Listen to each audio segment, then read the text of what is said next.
Here we go. Do it. Okay, cool. Here we go.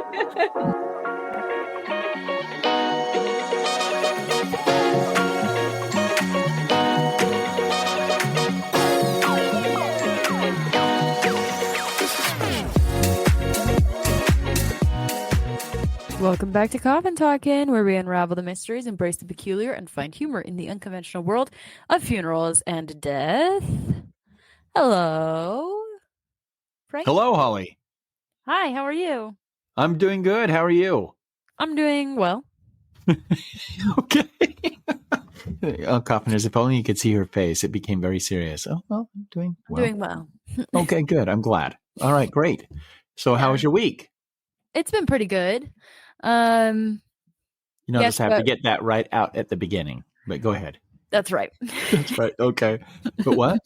Today we had a huge snowstorm for like 8 hours. Oh my gosh. How many inches? I don't know. I had a coworker, we had a team meeting, and she was up at the point of the mountain. Mm-hmm. So if you're not I'm in Utah. So if you're not from Utah or you're not familiar with it, there's between two valleys, there's a huge hill that they call the point of the mountain, and you have to climb up the hill and then go down the hill to get to the other valley. And she couldn't get up it because her car would not. And she got off the freeway and was just looking over the overpass, and she had a pretty good view of the freeway. And she said, "I'm just watching cars slide into one another." Yeah. Oh yeah. She's lucky she got off when she did. I know. She even said at the end of the meeting, she said, I think I'm just gonna stay the night here because it's not worth trying to get down. So we had I don't know how many inches, but it was pretty heavy snowfall for the entire 8 hours. A nice wet snowfall. Mm-hmm. It's good. I picked Caden up from school, and in his hand he had a snowball ready. Oh. Threw it right at the windshield as it came up. Oh, that's funny. That is funny. That was great. And then we had a small little snowball fight as I parked the car. So it was fun. That little pin comes together between the two valleys. There's a prison on let me think. It's on the north-south. It's on the west side, right, of the freeway? Yes. That little ridge that you used to go over from one valley to the other used to be called Ballpen. Or the Ballpoint Mountains. And do you know what they call the prison? No. The Ballpoint Pen.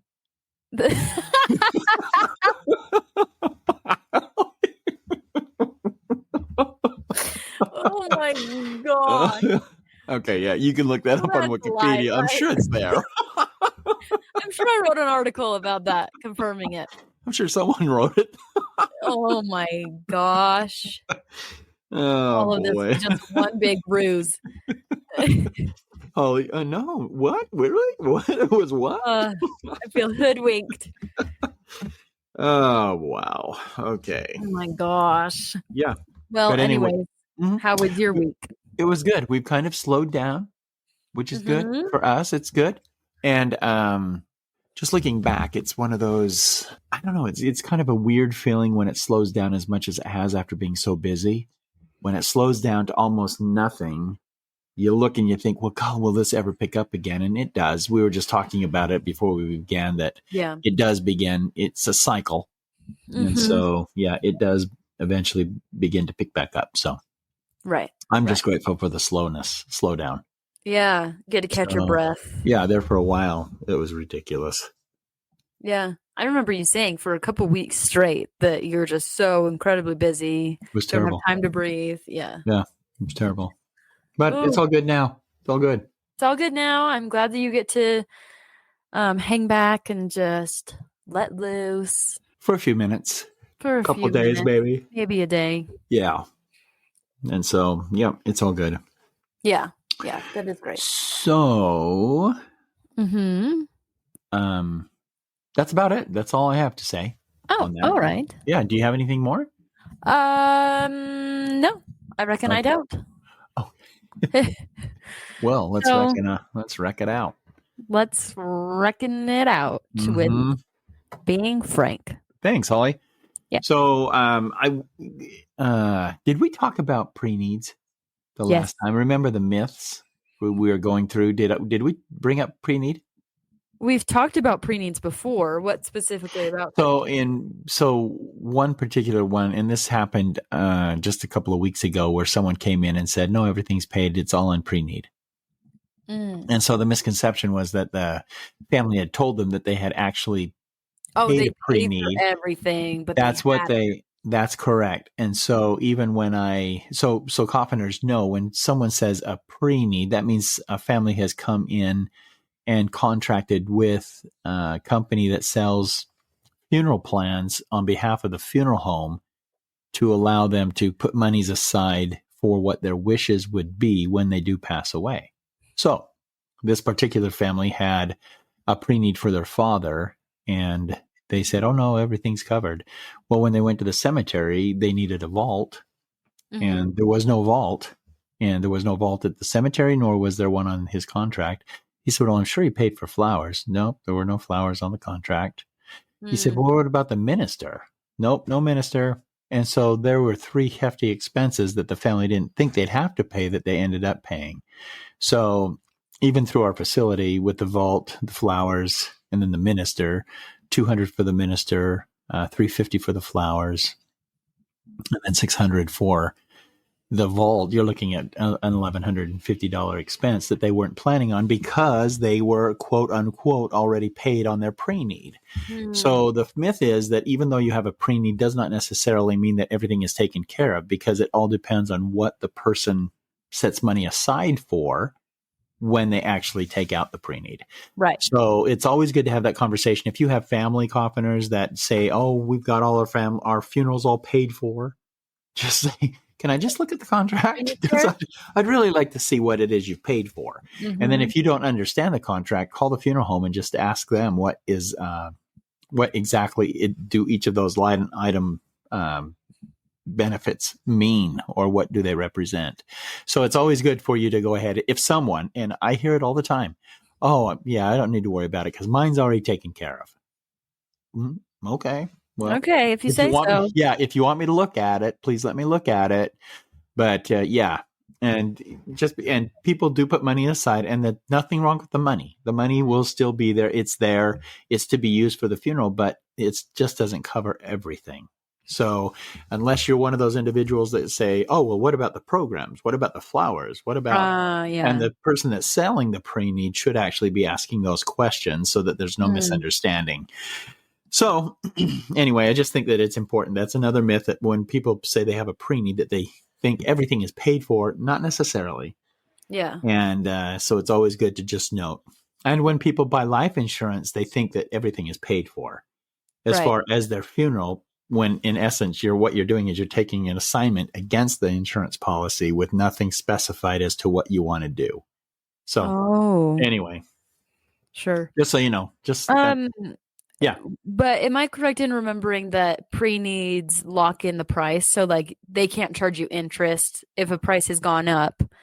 They have to honor the price that the services were at the time that you signed the pre-need. That is correct. Okay. And since you brought it up, Holly, there's two stipulations with that.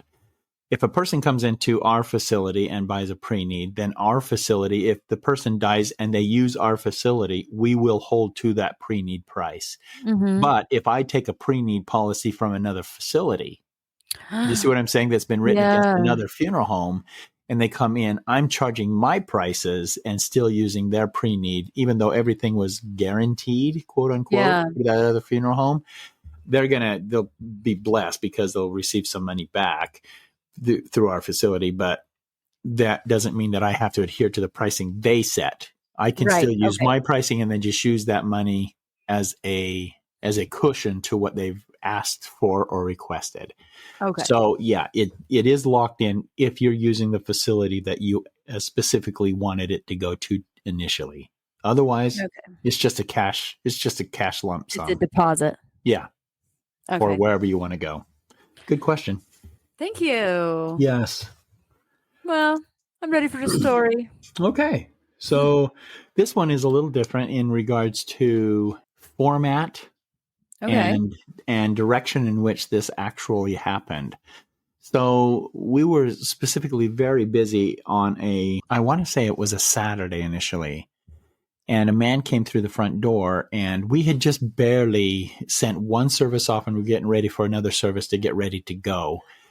And he came in and he just asked, he said, I just want to see some caskets. Mm-hmm. And so I said, would you mind just coming back later? He said, well, I don't have time later. So I just motioned to the people that I was working with, and I said, let me help him real fast. Get over to the church. I'll join you in just a moment. So we were sitting there talking, and we walked into the casket room, and the facility that I was working for at the time, they would have at any one given time, I would say easily 30 caskets on view, on display. Wow. And it would That's range a anywhere lot. from, it was a big room, from $500 to 23,000, Oh my God. depending upon what they wanted. So we walked into this casket room, and he said, oh, no, no, no, no. I'm not interested in any of these caskets. I'm looking for a smaller one. I said, oh, for a baby. Yeah. Yeah. Show me what you have for babies. Oh, okay. So I said, oh, okay. And now see, now as a funeral director in your mind, you're thinking, okay, so he's here looking for baby caskets. Does that mean his wife is pregnant and has been notified and told that the baby's not going to survive birth?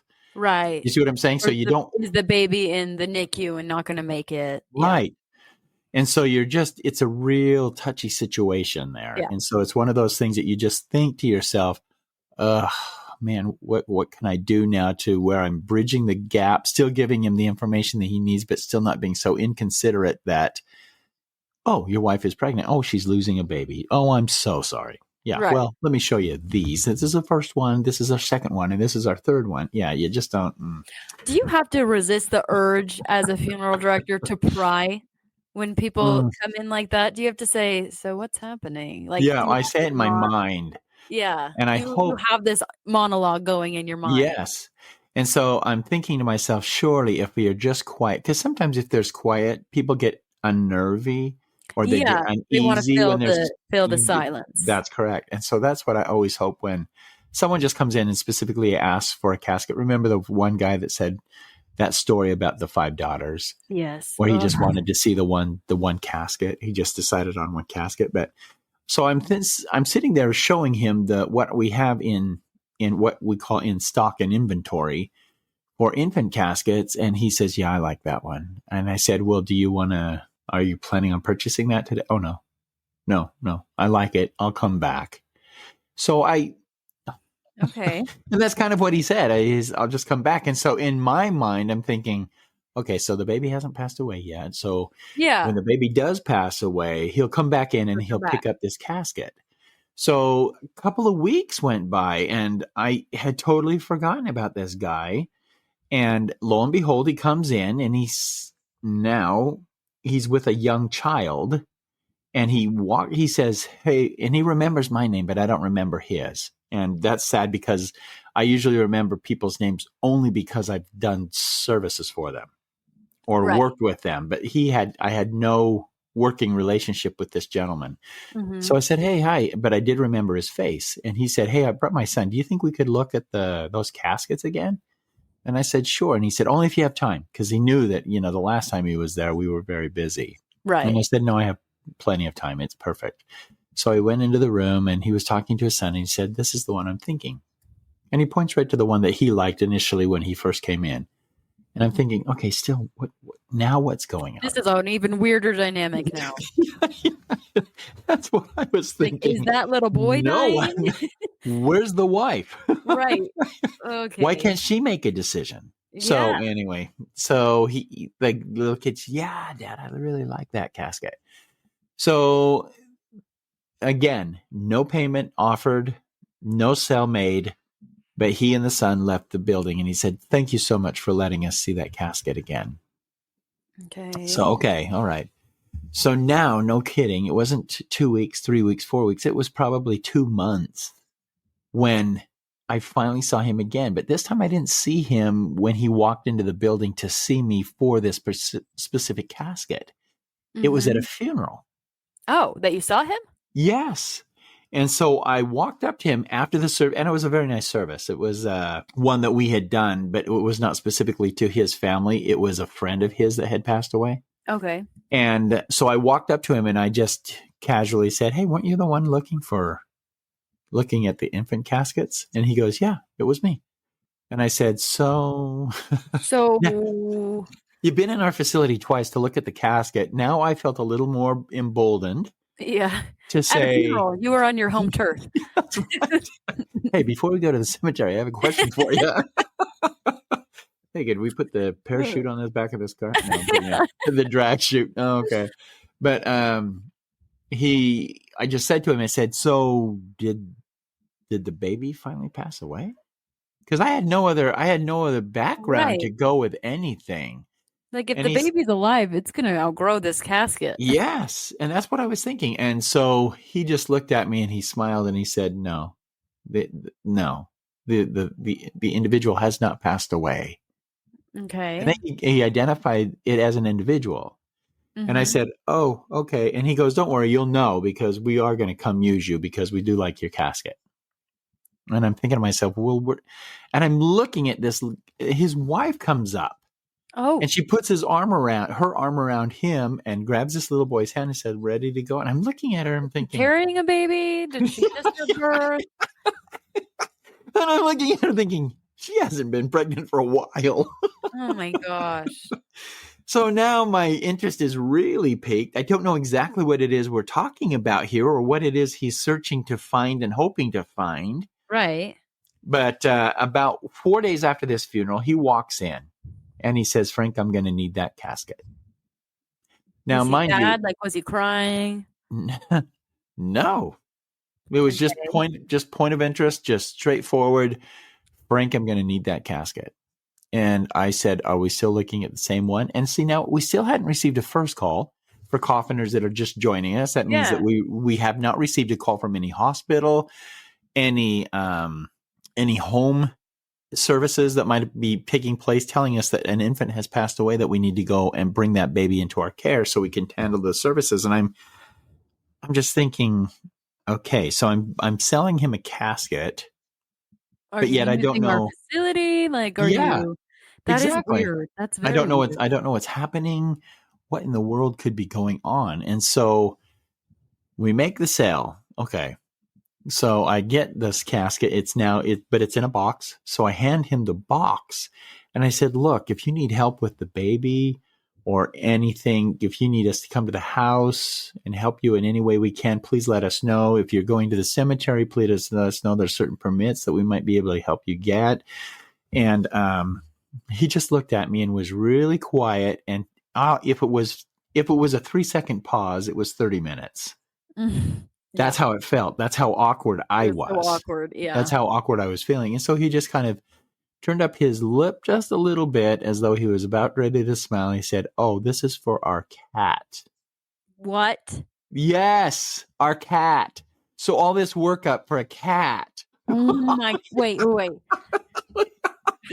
How much was the casket?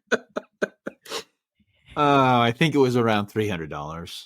Oh my gosh. So when he said cat, I looked at him and I said, "Cat? Your cat?" Yeah. He said, "Yeah, it was my son's pet." And he said, "That's why I brought my son in, so he could see what we were going to put the cat in once the cat died." Apparently he had cancer, so they were expecting the cat to die any moment. But it took a while. 3 months later. No, almost 6 months later. Oh my god. And so I just kind of smiled and I thought, in my mind, I'm thinking, yeah, because if he had a baby that had passed away and he was holding it and keeping it somewhere, how do you bridge that and say, "Hey, you need to"? I mean, legally, you can't be doing that. Yeah. So anyway, when he said the cat, I looked at him and I said, "It comes in a blue." Comes in a blue? The casket. Comes in a blue. Because he got a white. Oh. I said, "No, it comes in blue and pink as well." And pink. So he goes, because now I was so relieved. Now I could almost act the way I wanted to act with regards to the purchase of a casket, now realizing what it was for. And so anyway, so he took the casket and he left. And I said, well, what is it you're planning on doing? Are you planning on burying the cat? Are you planning on Yeah, what's the plan? cremating the cat? What would you think his plan was? If he's buying a casket, Yep. I would think he's burying it in the backyard. That's exactly what he did. Okay. He said, we're going to bury this cat in our backyard. Very strange. Yeah. And I said to him, I said, I don't know what the laws are out here regarding real estate, but do you have to disclose that when you sell the cat, when you sell the house? Remember, we've had discussions like this on people being able to bury their loved one in their backyard if they want to. I do not suggest it. I do not, unless you're on a ranch or a farm, I would never suggest anyone doing that, but they are allowing that to happen.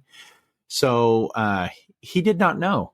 And I never took the time to actually research it because it's never really bothered me. Why would I have to worry about it if it was a pet? People bury their pets in the backyard all the time, but this was in a casket. So when someone goes digging in the backyard, they're going to hit a casket. It's not going to decompose. Well, it probably will eventually because it is a fiberboard container, not fiberboard. Okay. I mean, it's a pressed wood casket. So it will probably eventually break down, especially as he's watering the lawn and stuff like that. I don't know where he's going to put it. But not as quickly as if it was like a cardboard box. No, but can you imagine if you were the new homeowner and you hit that box and you think, oh my gosh, there's been a baby buried in the back? Yeah. Can you think?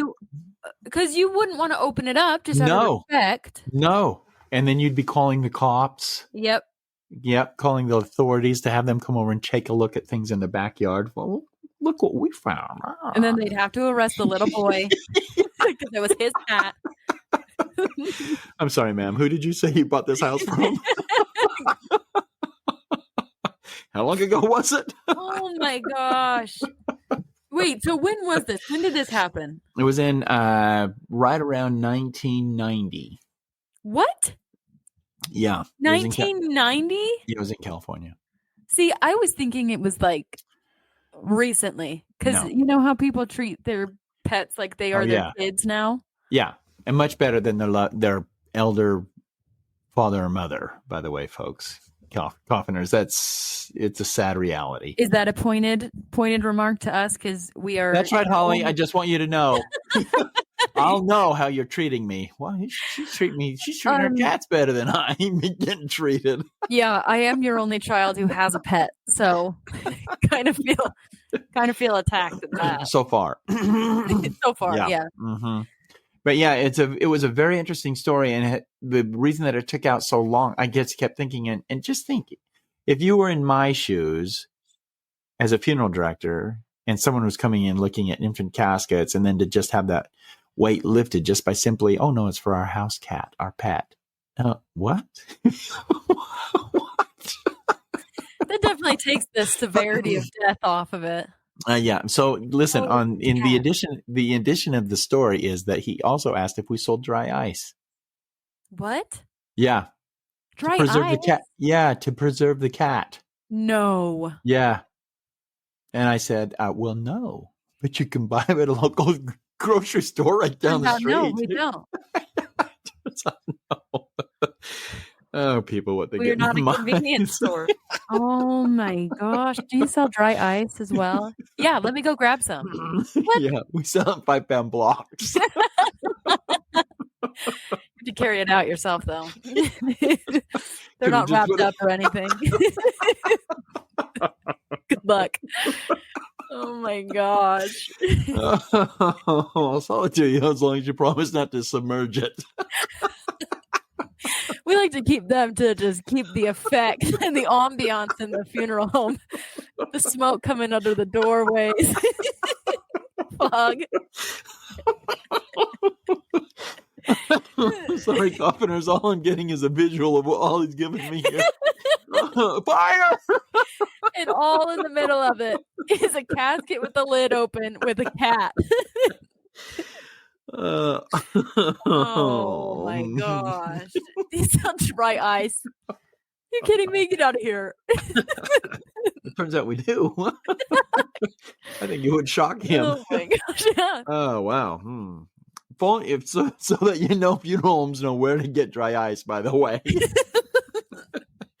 We use it quite a bit, but Yeah, never for cats, and we never keep it on site. Yeah, no. Oh my gosh. Oh, wow. That's ridiculous. That was kind of a fun little short story. Yeah. I mean, I love my cats, but when they die, Will you buy a they're not casket? getting no. They're not getting See. any special treatment.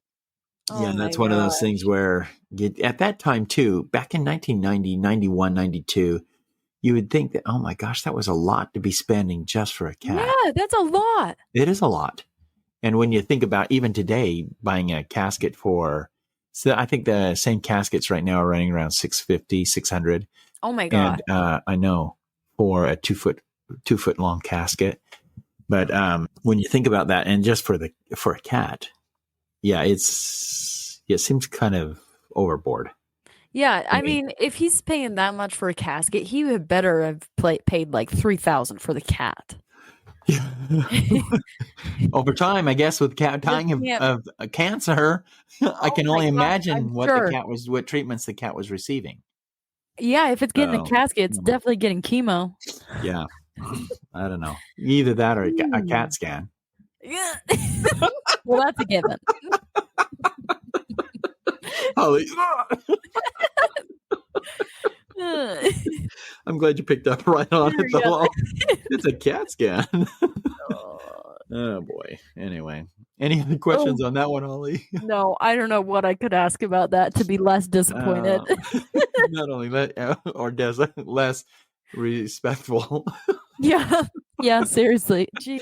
How can you be respectful on that one? But How can anyway, you? yeah, we kind of laughed about it over the time. He said you should have just told me, because I would Yeah, have been so much better. we referred to this as a baby, Yeah, an infant, and an yeah, individual. yeah. The individual hasn't passed away yet. What? Well, Very strange. I guess I guess he described it like that because I guess for a lot of us, pets become family members, right? So I think that's what was happening with him, and specifically with his boy. So who Yeah, was I'm probably only sure. 6, maybe 7, but He's gonna have a real skewed way of thinking, though. Now, every time a pet dies in his life, he's gonna go out and buy a casket. yeah, his Heaven help father's. him if he ever has a horse or something. I was Oh going to my. say his father's pushing him away from the horse stables. Sorry, son, you can't have a horse. We're gonna stick to geckos, hamsters. Something for the matchbox. Yes. Oh man. Oh my Anyway, gosh. anyway, that's funny.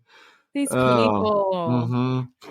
So, Carpenters, if you've ever bought a casket for your pet, I'm so sorry. We've offended you greatly today. or built one. Or People build them. okay, I can respect that. Yeah. If you were So, building it, that's fine because yeah. you're using your talents and spending it Mm-hmm. on something, but you're not spending $300 on it. That's right. So, even the people that I worked with were amazed that a person would come in a number of times to just look at a casket for the cat. I know, what the heck? And even if you're going to buy the casket, why not just buy the casket and take it home? And Yeah, seriously. tell us what if we didn't have it You said anymore? the cat was terminal. All cats are. All humans are. Yeah, seriously. Oh, geez. We know for a fact one day we're going to get home and maybe is going to have died in the most tragic way because she's just so stupid. Maybe he's not in the room, is she? Maybe. No, she's not. But we talk about this in front of her all the time. So Maybe you're just stupid. maybe you're just stupid. Oh my gosh. Lee, Oh. well, my oldest brother sent me a video on Instagram, and it was this test where it tests your cat's IQ. And you Yes. like pick them up and you push them towards a wall. And if they put their little paws out to stop them from hitting the wall, then they're smart, apparently. We Oh, no. How did Nelson and Maybe fare? we tried it on Nelson. And I'm not kidding. It is so funny because you see him approach the wall, and you just see his little paws bend into the wall. And then his face hits the wall. And Maybe's the exact same. And as she hits the wall, she just goes, Do you realize what you're doing to me? It So, is so funny. I'll how have does to it send feel? you the How does it video. feel to have dumb cats in the house? Oh my gosh. We weren't surprised by maybe, but we were a little disappointed in Nelson. Maybe he was just tired. You gotta try it when they That's first wake true. up. That's true. Because we did wake him up. Like, hey, we're Okay, doing yeah. a test. Hey, we're doing a test. Okay, if you're ready or not. Wake up. Wake up. Let's go. Let's go. It's time. All right. Hi, Pa. High five. Show us Oh how it's my done, Nelson. Come gosh. on. All Yeah. right, whatever. So disappointed in him. Mm-hmm. But anyways, that's that. That is that. Yeah, I guess that's all I got. Okay. All right. Well, Coffiners, I would great. love to hear the stories if you have any stories about your pets. Either the pets acting weird after someone passes away, and I'll tell you this one too. Yeah, I'd be interested in hearing what your stories with the pets, whether they pass away or whether someone has passed away and what your pet's reaction has been to the passing. And so they do know. Pets are very aware of what it is that's taking place around them, especially if their owner, the one they really loved, has passed. Yeah. So thanks for joining us this week, Coffners, and we will talk with you next week. Don't forget to look us up on what? Instagram. Don't forget to look us up in. Okay. Okay, here's the thing. I haven't done this in a while. Send us a DM on Instagram at Coffin Talkin' or send us an email at letsbefrank@coffintalkin.com. Thank you. All right. Bye-bye. Bye, Coffiners.